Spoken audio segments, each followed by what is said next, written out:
ஆமாம் சார்.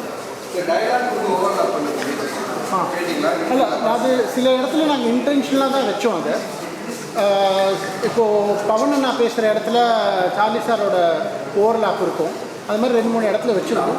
இல்லைங்க, ஆடியோவே கொஞ்சம் கம்ப்ளைண்ட்டாக சொன்னாங்க. ஆமாம்மா. ஸோ அது இங்கே எதுவும் இதுவாக என்னன்னு தெரிலண்ணே. அது மேபி செக் பண்ணுறோண்ணே என்னென்னு பார்த்து. ஆமாண்ணே. புரியுதுண்ணே. Okay okay புரியுதுண்ணே.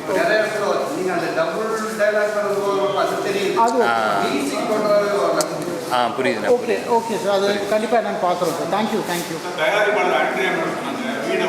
தயாரிப்பாளர் எங்கள் அண்ணன், அவங்க கோ தயாரிப்பாளர். நேற்றே சார் சொல்லியிருந்தாரு கண்டிப்பாக வீடு பத்திரமா இருக்கும் அப்படின்ற மாதிரி தான் சார் சொல்லியிருந்தாரு. இன்றைக்கி நாங்களும் அதான் நம்புகிறோம், வீடு பத்திரமா இருக்கணும். அது நீங்கள் எழுதுறதை வச்சு